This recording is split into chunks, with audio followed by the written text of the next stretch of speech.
Nelson Mandela was indeed full of life, a life shared with a big blended family.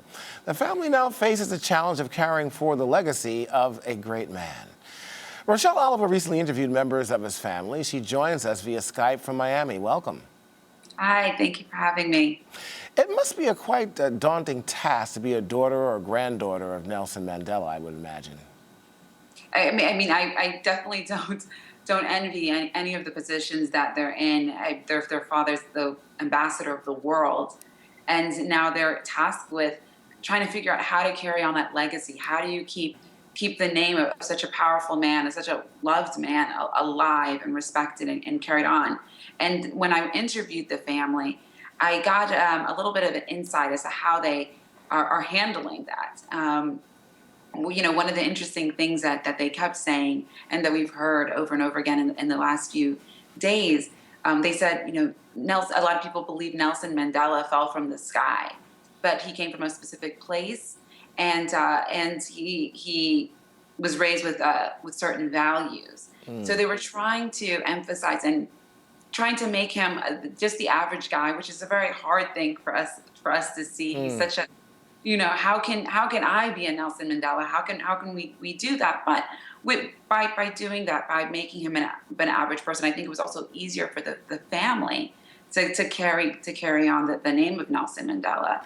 So that's a little bit of the insight I was able to get from the family, among other things I discussed with them. Right, a lot of weight on the shoulders there, and we've seen what have happened to children, grandchildren, and of famous people over the years. Look at Malcolm X family, the King family, even the Kennedys.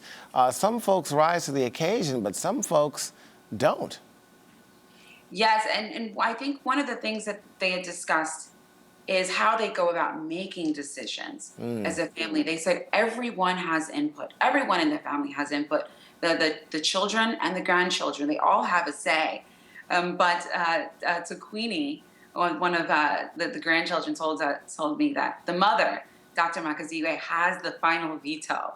She has the final say. So when everyone comes together, they all put in their input, but they do know that she is the one that is going to be carrying on and really setting up the strategy, really, I guess you could call it that, of moving the family forward into the next generation and keeping the legacy alive of Nelson Mandela. So maybe when with that sense of family and that input, maybe we will see a difference when moving forward with the Mandela family that we maybe haven't seen even with the Jackson family.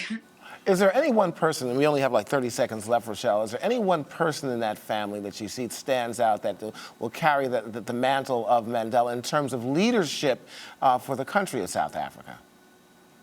I think what we're going to see is Dr. Makaziwe stepping up and really being the next voice, carrying on her father's legacy and moving forward with that. I think we're going to see her move more to the front lines, more than we ever have in the past. We'll see her step up and carry on that name and make those decisions, not only for her family, but really, I think, for South Africa as well. Okay, Rochelle Oliver, thank you so much for your time, your thoughts, as well as your insight. Thank you for having me. All right, still to come, some final thoughts from South Africa and from our panel as the world says goodbye to Madiba Nelson Mandela.